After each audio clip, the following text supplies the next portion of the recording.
Olá, eu sou o pastor Adejarlan Ramos. Nós vamos estudar hoje a lição de número 3, a sutileza da imoralidade sexual. Nós estamos estudando nesse trimestre sobre os ataques contra a Igreja de Cristo. E nesta lição especificamente nós vamos estudar um dos aspectos desse ataque contra a Igreja de Cristo, que é a imoralidade sexual. A leitura bíblica em classe está em 1 Coríntios 6, 15 a 20 e Romanos 1, 26 a 28. É importante que o professor de escola dominical estude especificamente esses textos e também veja a questão do contexto em que essas palavras foram ditas, especialmente a sociedade corrompida, de Corinto e também ali de Roma, e isso gerou então as palavras do apóstolo Paulo, que tem princípios universais que são aplicáveis aos nossos dias. Bem, todos sabem que a nossa sociedade vem passando por mudanças profundas, né? A nossa sociedade, a sociedade global, ela vem passando por transformações, por mudanças. Essas mudanças aconteceram em funções das novas configurações geopolíticas, as mudanças sociais, as mudanças também provenientes com o advento das mídias sociais. E, dentre essas mudanças que estão inseridas dentro desse contexto cultural, geopolítico, midiático, inclui também a sexualidade humana. O sexo, ele passou a ser visto não como uma expressão, né, de algo que foi criado por Deus para ser expresso dentro do âmbito do casamento, mas ele é visto tão somente como algo físico que proporciona prazer e que deve ser expresso em qualquer circunstância e fora também dos limites do âmbito do casamento. Então a sociedade, ela redefiniu o padrão de certo e de errado, e isso em relação também ao comportamento sexual. Então a moral cristã, que definiu o sexo e também nessa definição do sexo como algo criado por Deus com o propósito de procriação e também de recreação, foi visto apenas com um aspecto de uma expressão física, né? Foi uma redefinição, então, da nossa sociedade em relação a isso. Isso, então, fez com que novos padrões de sexualidade fossem, então, adotados pela nossa sociedade. É dentro desse contexto que entrou, então, o sexo fora do casamento, a infidelidade conjugal, enfim. O comentarista da nossa lição, primeiramente, ele aborda sobre a revolução sexual. A revolução sexual, ela proporcionou um novo paradigma para a sexualidade. O paradigma que sempre moldou, especialmente a nossa civilização ocidental, foi o paradigma judaico-cristão. O paradigma judaico-cristão mudou os padrões de comportamento, de moralidade, especialmente da nossa sociedade do mundo ocidental. Esses padrões eram extraídos, então, da Bíblia, das Escrituras, e partia do pressuposto de que Deus é o Criador de todas as coisas, e sendo o Criador de todas as coisas, também é o Criador da sexualidade humana, e Deus, então, definiu que essa sexualidade deve ser expresso, então, com limites, dentro do âmbito do casamento, para atingir, então, o seu propósito. Assim, as relações sexuais, elas vistas dentro dessa perspectiva bíblica e judaico-cristã, elas então deveriam ser heterossexuais e monogâmicas, né? Não sendo então aceitas outras formas de expressão de sexualidade, conforme a Bíblia prescreve em textos tanto no Antigo quanto no Novo Testamento. Essa então era uma expressão de sexualidade conservadora. O que aconteceu então com a sociedade proveniente da Revolução Sexual? A quebra de um tabu. A partir dos anos de 1960, a sociedade passou por muitas transformações, por muitas mudanças, e então essas transformações, esses grupos sociais que surgiram, eles então passaram a contrapor a moralidade cristã e as bases então da civilização judaico-cristã, né? Depois vem então a TV, com a chegada então da TV, esse contraponto, né, ela ganha um contorno maior e ganha então uma visibilidade maior, começa então a nudez então a se tornar pública, né? De forma que essa nudez depois é vista então em público. O aborto então passa a ser legalizado. Nós tivemos depois o surgimento, dentro desse contexto de revolução sexual, o surgimento, por exemplo, da minissaia, né? Em que dá um tom então de sensualidade à roupa. Então, a moralidade que sempre foi defendida então pelo cristianismo, ela passou então a ser contraposta, ela passou então a ser redefinida. Nos anos 80, isso que eu estou falando foi nos anos 60, 1960, né? Nos anos 80, 1980, essas mudanças começam a se acentuar de forma mais intensa, porque de uma forma muito grande se acentua a indústria pornográfica e a relação sexual limitada ao âmbito do casamento, ela passa a ser vista fora do âmbito do casamento com muita naturalidade. Então há uma pressão, houve então uma pressão social, uma pressão cultural para surgir então essa nova moralidade. A antiga moralidade, chamada de tradicional, ela deveria ser posta de lado e surgir então uma nova moralidade.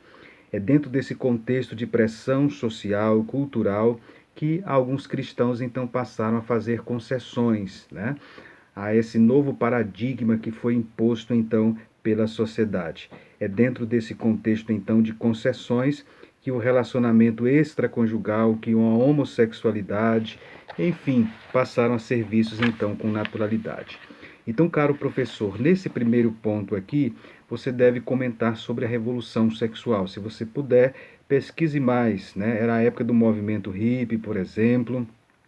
Pesquise mais então sobre a revolução sexual. Aqui também surgiu nesse período aí a pílula anticoncepcional, né?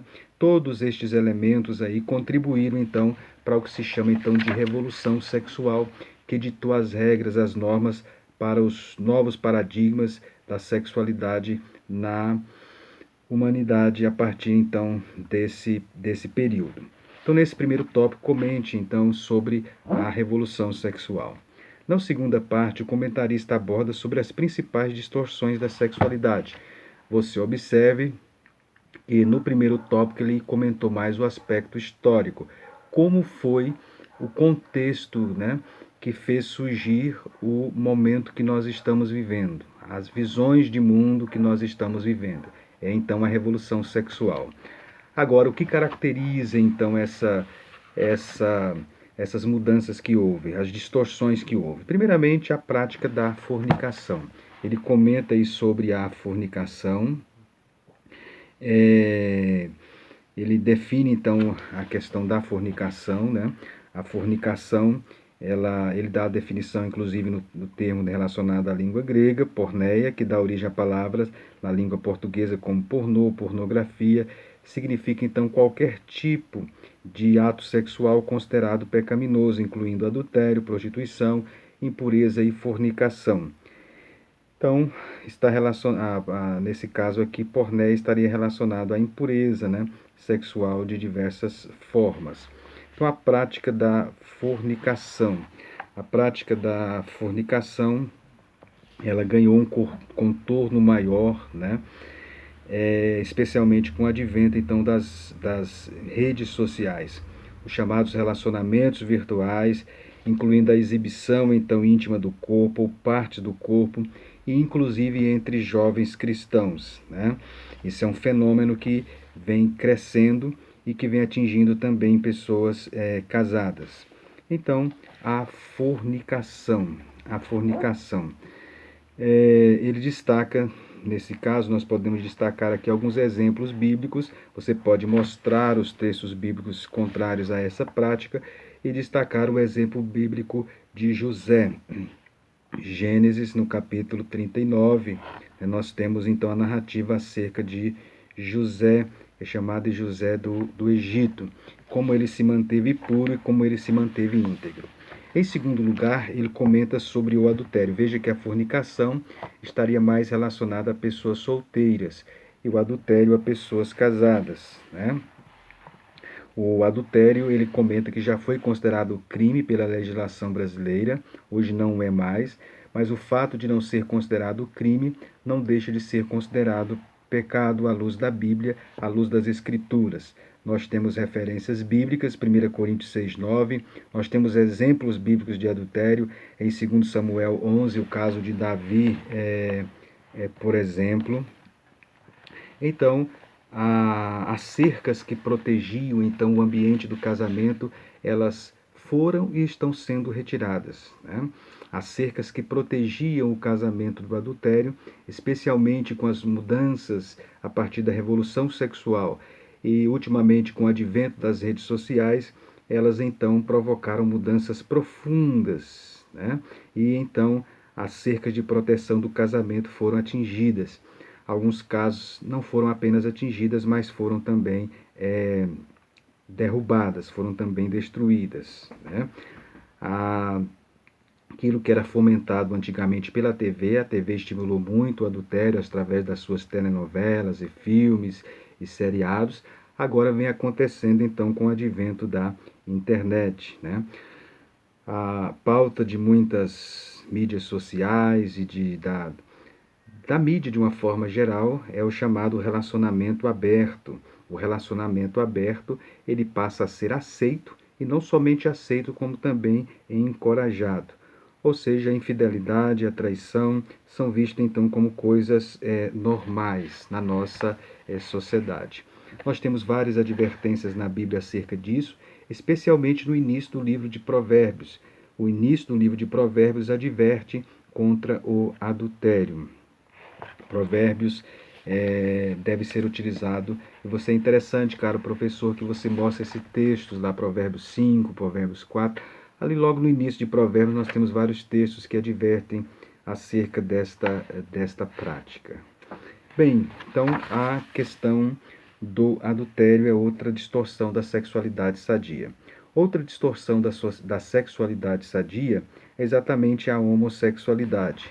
A homossexualidade também é uma distorção, né, da sexualidade sadia conforme previsto pelo nosso próprio Deus. A sexualidade, a homossexualidade, ela vem crescendo nos últimos anos, ela vem ganhando um contorno muito grande, né, na nossa sociedade. Ela saiu de uns limites que estavam bem definidos para ganhar contorno bem amplos, né? Bem grande, especialmente nos últimos anos. O que nós podemos dizer? Que o homossexualismo ou a homossexualidade, não importa essa sutil mudança aí na nomenclatura, ela é uma prática contrária à palavra de Deus, né? Ela é uma prática contrária à palavra de Deus. Esse foi o pecado de Sodoma e também o pecado de Gomorra. Eu sei que muitos vão discutir essa questão de homossexualismo, homossexualidade, a questão do nomenclatura, mas independente disso, né, é uma prática e, portanto, é pecaminosa. Por que a homossexualidade ou o homossexualismo é uma prática pecaminosa? Porque é um pecado contra o Criador, é um pecado contra Deus. O homem foi criado à imagem e semelhança de Deus. Então, a prática homossexual é um pecado contra o Criador. É um pecado também não só contra o Criador, mas também contra a criação, que foi criada por Deus. Aí entra a questão anatômica, né? Deus criou, então, o homem com essa condição anatômica que deve ser, portanto, respeitada. E é também um pecado contra a criatura, né? Porque deforma a imagem de Deus que está no homem. Então, é um pecado.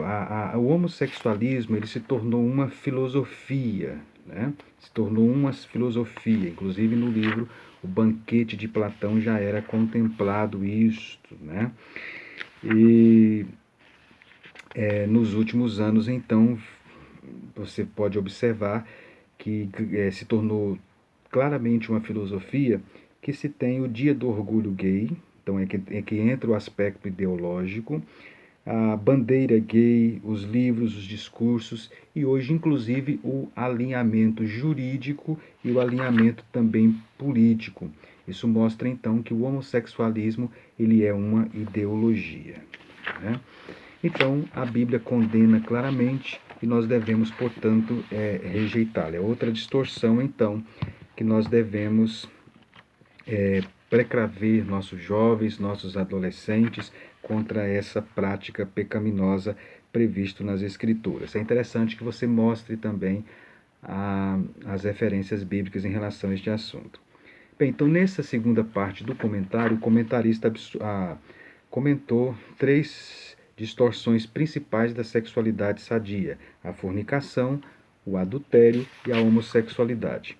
Na terceira parte do comentário, ele fala agora sobre o padrão bíblico para a sexualidade sadia. Então, a visão correta. Depois de mostrar a história, as distorções, ele parte agora para a visão bíblica correta de uma sexualidade sadia. O sexo, primeiramente, ele foi criado por Deus. Nós vemos isso no livro de Gênesis, capítulo 1, versículo 28. Ele atende a uma necessidade da criação, de procriação, e foi feito então pelo próprio Criador. Portanto, a sexualidade humana, ela faz parte então da criação então de Deus. E ela atinge a um propósito, né? Ela foi criada como complementação e também satisfação.